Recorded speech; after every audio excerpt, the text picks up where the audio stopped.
All right, y'all. So we back with some more unexplained mysteries and conspiracy theories. Now, one of the biggest ones out there right now is the Euphrates River and what's going on with it. All right, so we're gonna dive a little bit deeper into it and see. This video is titled "It's Happening: Terrifying Discovery Under the Euphrates River Scares the Whole World." All right, so we're gonna check it out. If you're new, you know what to do. Hit that subscribe button, join the family, and hit that like button for more content. Let's check it out.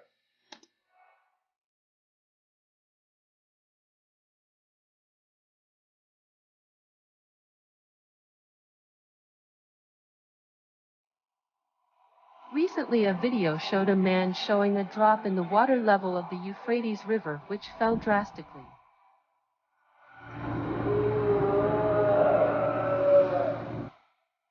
The water level in the Euphrates River in northeastern Syria is so low that 5 million people may be left without access to safe drinking water.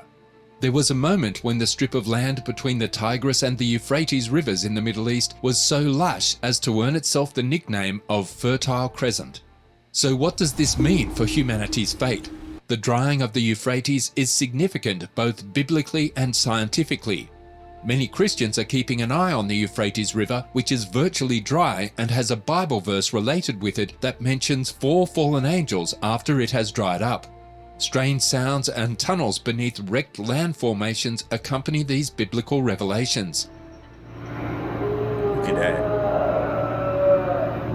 So, is the historical Euphrates River drying up because of an imminent fulfillment of the passages in Revelation, or is there another reason we should be aware of?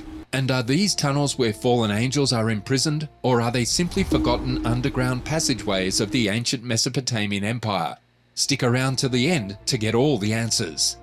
The civilization of ancient Mesopotamia grew up along the banks of 2 huge rivers, the Euphrates and the Tigris. The peoples of Mesopotamia relied on these rivers to provide drinking water, agricultural irrigation, and vital transportation routes in the midst of a huge desert. Over centuries, the flood pulse of the Euphrates and Tigris left the southern plains of what is now Iraq with the richest soil in the Near East. For 3,000 years, the people of Mesopotamia maintained a significant degree of cultural unity, even though politically they were much more fragmented. The rulers of various regions, Sumer, Akkad, Babylonia, and Assyria, dominated Mesopotamia as a whole at one time or another. During periods of great political unity, rulers extended their influence beyond the 2 rivers, ruling surrounding territories and controlling the Near Eastern trade routes. The Sumerian and Akkadian kings of the late 3rd millennium BCE made the first known attempts at creating large-scale empires. The river, which stretches for 1,740 miles, is regarded as Asia's longest. The river flows from Turkey to Syria and Iraq before joining the Persian Gulf. However, the Euphrates River is in peril. The river is significantly smaller than it was a few years ago as a result of Iraq's neighbours Turkey and Syria's water policy, a 2-year drought, and years of abuse by Iraq and its farmers. There are also 2 passages in the Bible that foretell the Euphrates River's eventual drying up. God pronounces judgment. See, the passages in the Bible, along with us being hard-headed and not listening, it's like the same thing with global warming. And I know people have a lot of pushback on that topic and subject, but we have played our role, and whatever happens, happens, and we should own up and take full responsibility for whatever happens to us, whatever's coming down the pipeline, because we've been warned about doing a lot of things that we still continue to do. You know what I mean? Myself included, bro. I gotta do better. That whole recycling thing and getting better at all that type of stuff, I struggle. So I got to do better as well as the rest of us, man, because we ain't doing nothing but messing it up. And things like the Euphrates River, bro, that is showing us where we could be headed, what it would lead to if we continue down this path of destruction. So, yeah, we got to listen, man. Years of abuse by Iraq and its farmers. There are also 2 passages in the Bible that foretell the Euphrates River's eventual drying up. God pronounces judgment against Babylon's officials and wise men, and against its false prophets, warriors, horse and chariots, and treasures. Then God says, "A drought on her waters. They will dry up, for it is a land of idols, idols that will go mad with terror." Jeremiah 50:38. The waters of Babylon are the Euphrates and Tigris rivers. Both rivers are drying up now. Is this the fulfillment of Jeremiah's prophecy? This prophecy was most likely fulfilled by military action when the Persian ruler Cyrus invaded Babylon in 539 BC. According to the Greek historian Herodotus, Cyrus diverted the Euphrates water sufficiently to allow his army to enter through the conduits between the city walls, or the prophecy will be fulfilled during the Great Tribulation, which corresponds to the sixth bowl judgment of Revelation 16. The Euphrates rivers drying up has also revealed several ancient ruins and a cave. Some see the drying riverbed as a fulfillment of the Bible's end-of-the-world prophecies. However, a video has recently emerged from this location that is both intriguing and disturbing for many people. Have the 4 fallen angels trapped beneath the Euphrates River's waters been recorded? What about the sounds of the scorpion-like beast expelled from the earth when the bottomless pit in Revelation 9 is opened? A video purporting to show archaeologists working at the dried-up Euphrates River location was recently made public. The video also claims to have captured voices of fallen angels or demons imprisoned within the bottomless pit. We must underline that these sounds could be made up, and this is far from proof, especially given we only have one video. We do, however, know that there are 4 angels that are bound at the Euphrates River, and that once they are unchained, they will slay 1/3 of men with 200 million horsemen. And see, stuff like that makes me think that people prey on our faith and our beliefs. You know, they know we would reference it drying up to a bit back to the biblical reference, right? And they pray. Some people prey on that, so they'll make up stories like they said, like the angels being down there to control you. Control you. Now that you know they're there, we can tell you anything. This is what you should be doing. This is what you should be. This is what this means. Like that bothers me and irks me more than anything. And we can't say it. We see it in religions all the time. People praying. You see them now more than ever. Scandals and church scandals and religious scandals and different things like that, man. Scary. We do, however, know that there are 4 angels that are bound at the Euphrates River, and that once they are unchained, they will slay 1/3 of men with 200 million horsemen. This is something we've learned from the Bible. Many individuals have questioned the veracity of the sounds from the pit, but everyone agrees on the location of the strange tunnel beneath the riverbed, which could house the fallen angels referenced in the Bible. Who are the imprisoned fallen angels beneath the Euphrates? I want to hear what it sounds like. The identity of the angels beneath the Euphrates is known from Revelation chapter 12, 7-9. According to the Bible, then war broke out in heaven. Michael and his angels fought against the dragon, and the dragon and his angels fought back. But he was not strong enough, and they lost their place in heaven. The great dragon was hurled down, that ancient serpent called the devil, or Satan, who leads the whole world astray. He was hurled to the earth and his angels with him. The 4 angels under the Euphrates are certainly members of the fallen angels that were cast down with Satan, according to Revelation 9. When you read Luke chapter 10 verse 17, Revelation chapter 12 verses 7-9, and Jude chapter 1 verse 6, you will see that some of the fallen angels, who were part of the 1/3 of angels decided by the devil, were not allowed to roam freely on the earth like the others, but were instead chained or bound until the appointed time. It is likely that these imprisoned angels were violent and could imperil humanity's existence, thus God had to imprison them. The 4 angels of the Euphrates are unmistakably among the chained angels. They will be unleashed from the Euphrates according to Revelation chapter 9 to fulfill biblical predictions that call for the smiting of 1/3 of earth.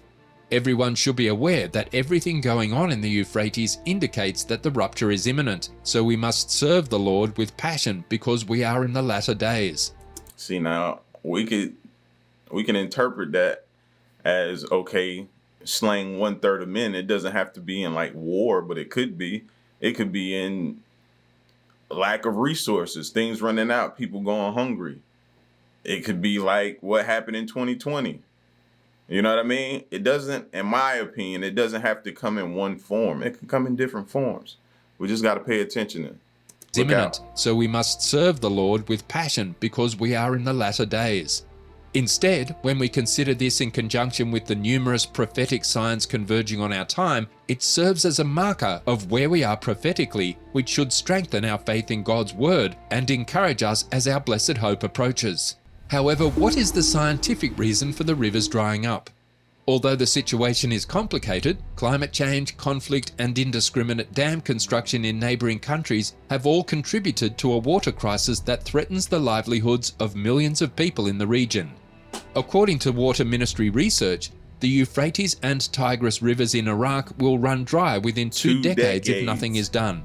Regrettably, these two rivers provide up to 98% of Iraq's surface water supply. Iraq could become a land without rivers as early as 2040.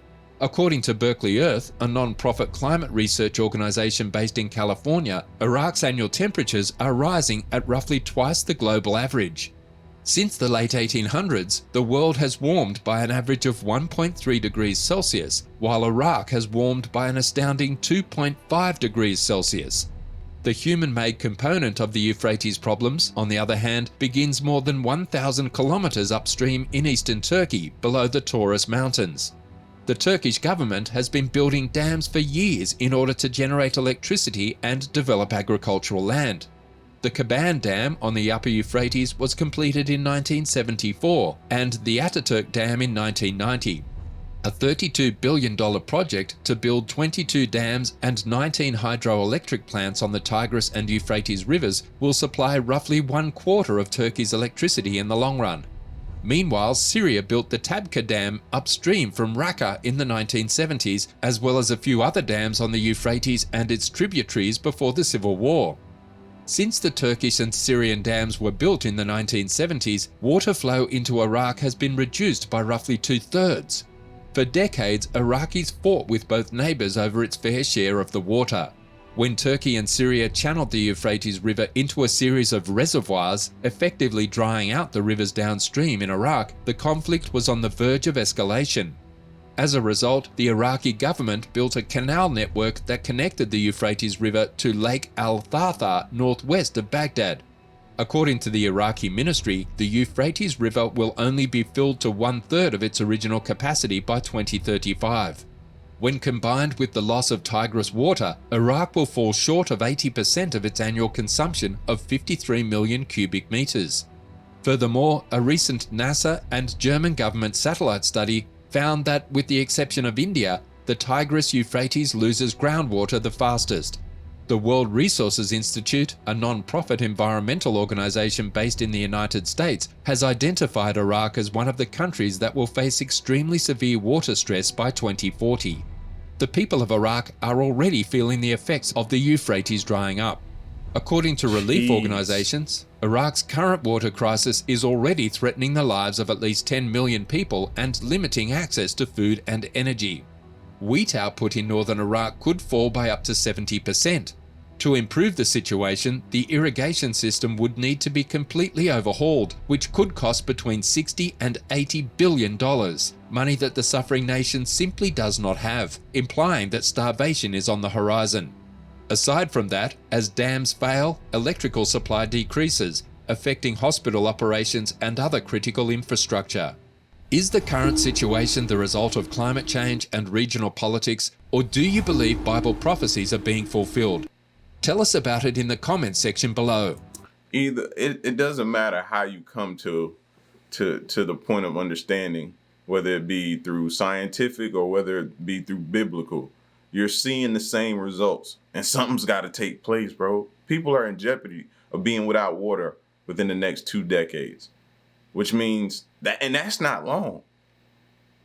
That's not long. So each year, the drastic drop of that water level, it's not good. And then you're seeing all of the domino effect of it, electricity, which now is affecting the hospitals and stuff like that. So we got to keep putting the word out, man, and figure some kind of way to get them some help, assistance.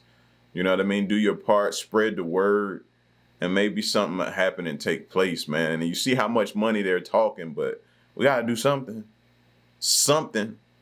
These people are in need, bro, severely. But I'm going to continue to to research it, look into it, man, and more, and find out more information. Y'all get at me in the comment section. Let me know what you think. All right? Stick around and stay tuned, man. Next one I'm gone. Peace.